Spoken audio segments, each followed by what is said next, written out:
Welcome to Cancer Explained with Central Care Cancer Center. It's likely that someone you know has been diagnosed with a form of cancer.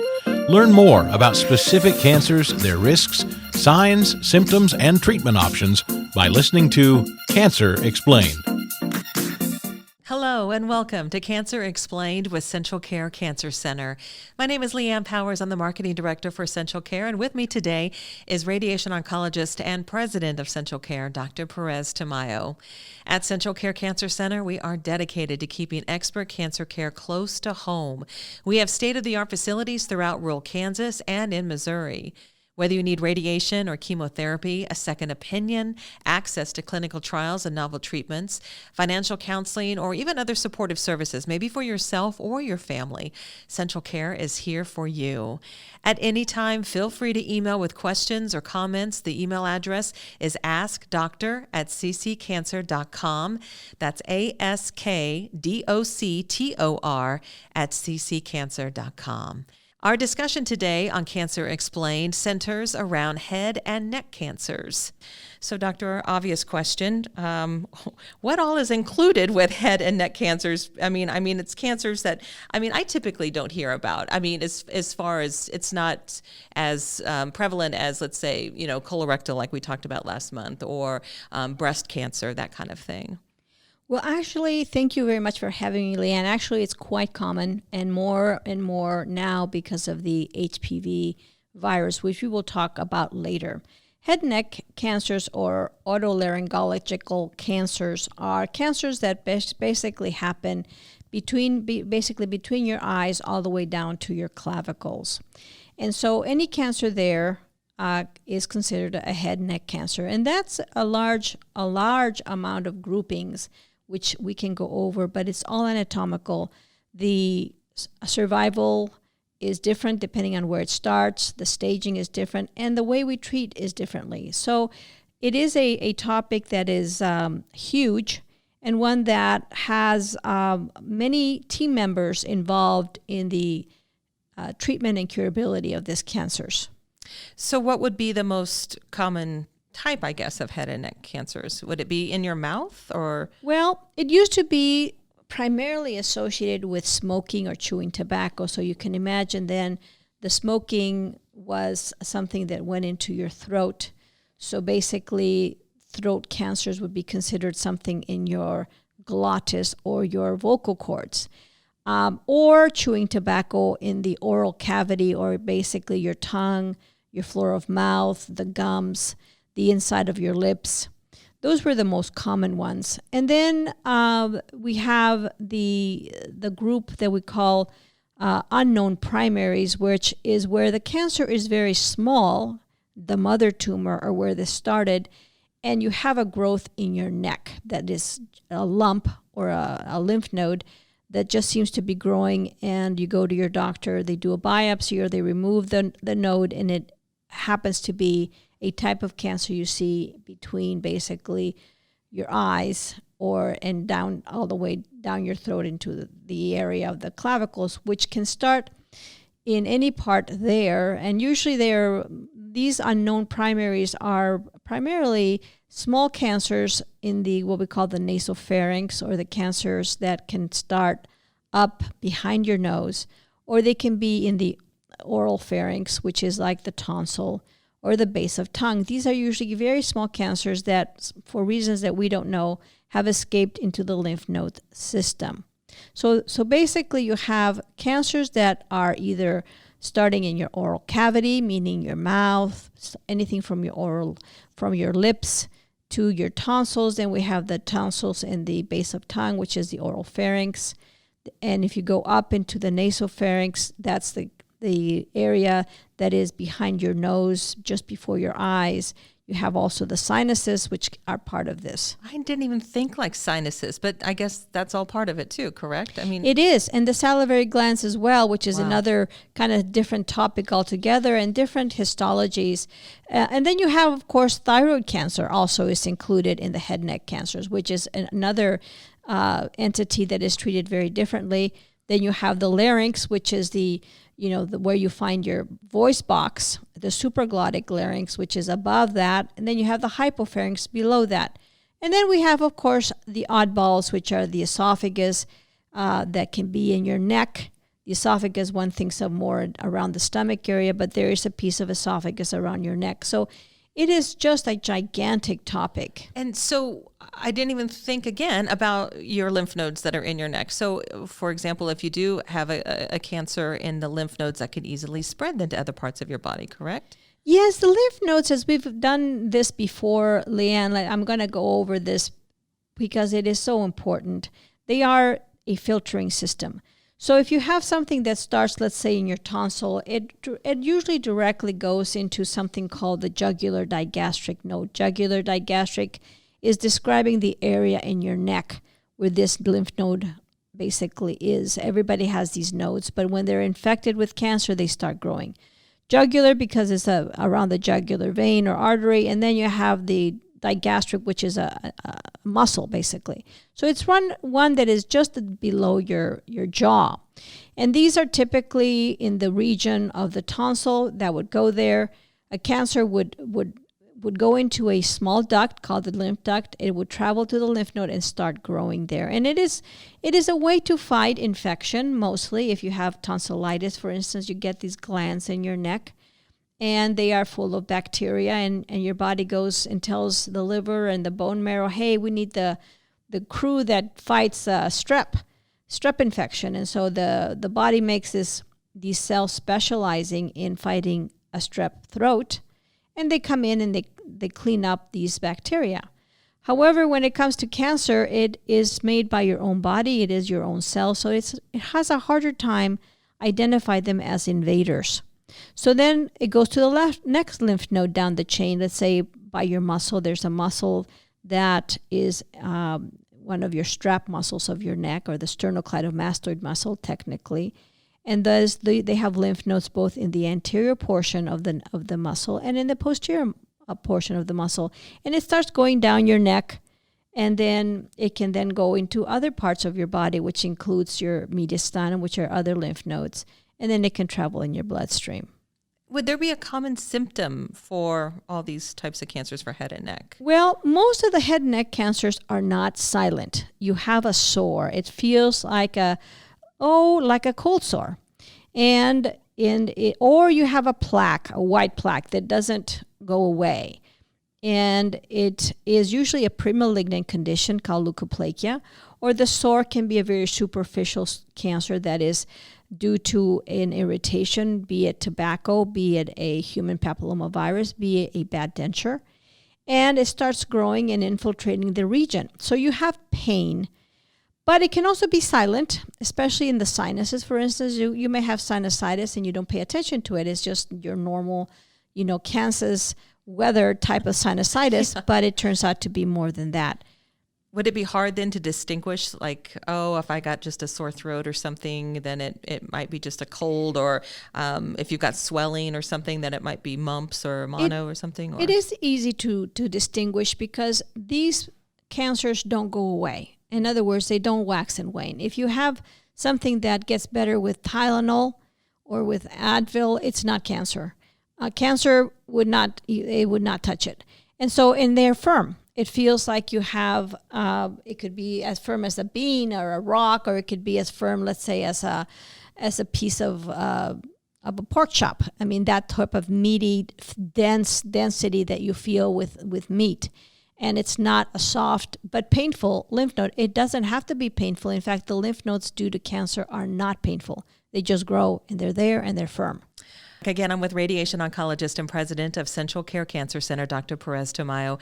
We've been talking about head and neck cancers, and we covered what makes up head and neck cancers, but now let's dive into causes.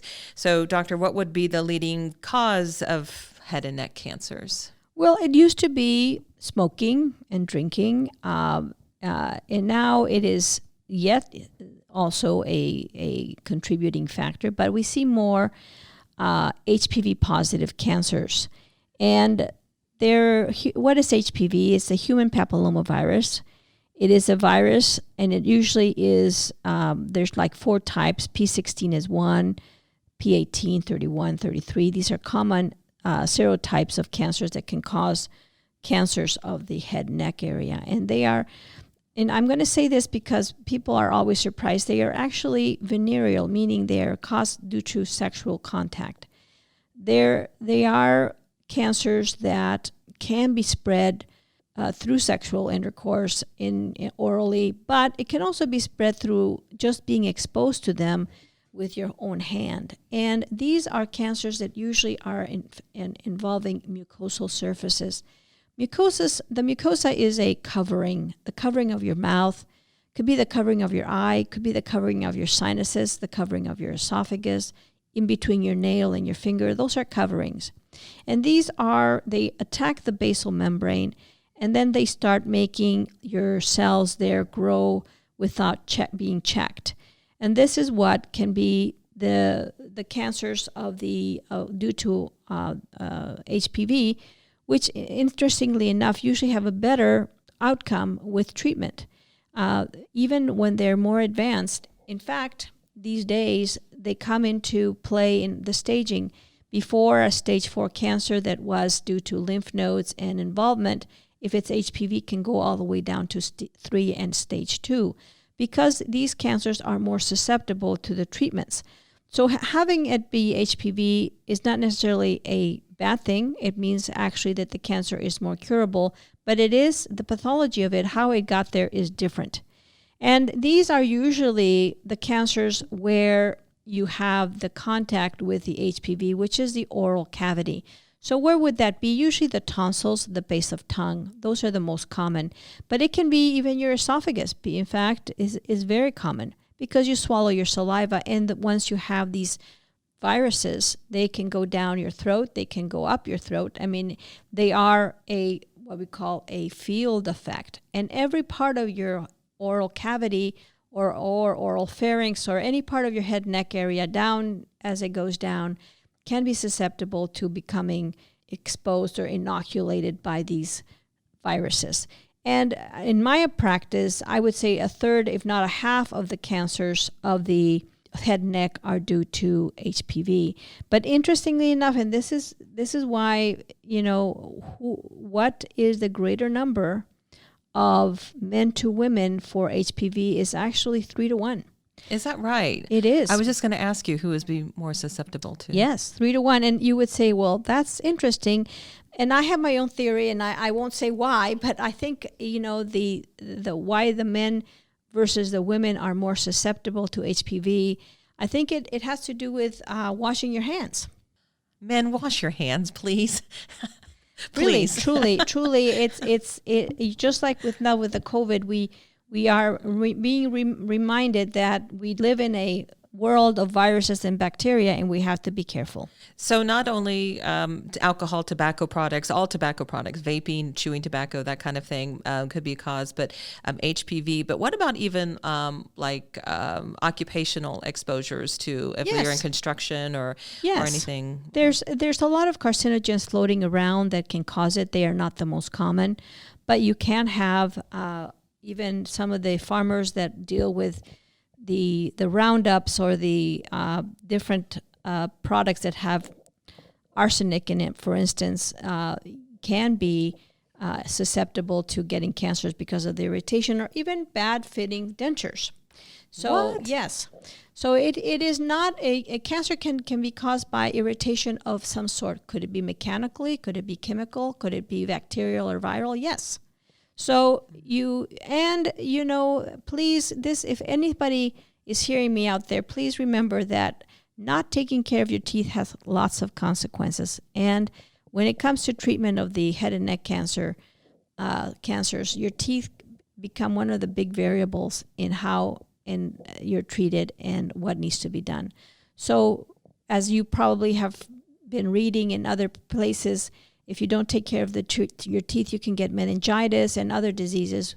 Heart disease, for instance, you can get from bad teeth. Well, you can certainly count that your teeth not being in good shape will be of huge impact in how you're treated for head and neck cancer. What about an age? Is there a specific age or all ages could be? Well, with the HPV, actually, we're seeing younger patients. I've seen one that it was 23, and you see the smoker cancer, the cancers due to smoking, more on the older patient. But it runs the gamut. It's not really a specific. You don't see it in pediatrics. The head and neck cancers in the pediatric world are different histologies. I'm Leanne Powers with Dr. Perez-Tamayo from Central Care Cancer Center, and we've been covering head and neck cancers today. And something I know you had mentioned before, but I wanted to touch on again was leukoplakia. I said it right, didn't I? Yes, leukoplakia. And it's a precancerous condition, or explain a little bit more about leukoplakia. Leukoplakia is a precancerous condition that will always turn bad, so it's not something you can ignore. And leuko is a term for white, like leukocytes are the white blood cells. So it's leuko means white, and plakia just means plaque.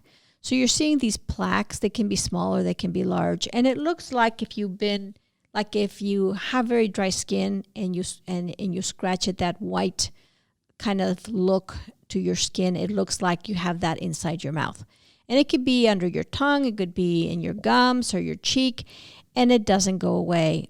You can brush it all you want, and it doesn't go away. And that's something that your dentist, when you do regular checkups, will check for, correct? Yes, the dentist usually, and here you can kind of gauge the caliber of your dentist, should be checking under your tongue, between your cheeks, because this can hide in places that you are not able to really see unless you had the special mirrors that would show you the back portion of your mouth and between your cheeks and your gums. It's hard places to look at, but you can feel it. Let me tell you, it feels rough. It feels like you have a scratch. It doesn't feel smooth like the rest of your mucosa. There is something there that is rough in its sensation, and that should be taken care of. You should, because actually, if you take care of that, you will not get cancer. That's what I was going to ask you. So does leukoplakia, if you do have leukoplakia, does it turn into cancer then It turns eventually? into cancer if it's not addressed. Okay. And now there are other conditions that can cause you to have precancerous conditions, like what now is being termed as GERD or heartburn or reflux. The reflux can go all the way up to between your eyes. People don't realize that, but you can imagine if you're lying down and you have heartburn because you have a hiatal hernia or whatever reason, this flush of acid up your throat is also not good. And you can actually develop something called Barrett's esophagitis, which is very akin to leukoplakia, all along the area where you're getting this constant irritation by acid, and you can get a cancer. So definitely do your regular dental appointments too, so they can check for leukoplakia. Yes. Nothing, people kind of want to dismiss even like heartburn as not an important part of management. You're managing your health, and it isn't. Heartburn can cause you a lot of issues, including it can not only burn your esophagus and cause even cancer, but it can also go down your throat and start burning your lungs. You get pneumonias due to this reflux, and taking care of it early on before you have changes that are irreversible is a good idea. Before you've talked about like what type of cancer cells are with specific cancers, would most of the cancer cells be squamous cells, or most of them are? With the lining of our mouth and our sinuses are different. The salivary glands are more common in the sinuses or the salivary glands proper, or we have the taste buds, and those are more glands. So the cancers of those areas can be different, but the 90% of the head and neck cancers are the squamous cell, which is the covering that we have in the lining. And squamous means squashed or flat cells. So what happens in these cells is that whether it's a virus or irritation due to smoking, these get dysplastic, we call it, or they become disorderly, they become atypical, and then they start growing and getting and destroying the area and start just basically becoming an infiltrating cancer. So what kind of treatments are there for head and neck? Well, there's a lot of choices, and some of them have to do with function. For instance, if you have a stage 1 cancer of your vocal cord, to have it treated with radiation means that you wouldn't lose your voice box. So even though surgery is equally as effective, it's a high price to pay to have no voice. So we treat it with radiation, and it's 90% to 99% effective, with the possibility of doing a laryngectomy or a voice box removal if we needed to make it 100% curable. So we don't burn a bridge. If you're 90% curable with what treatment that leaves you with the voice, well, that's what we'll go.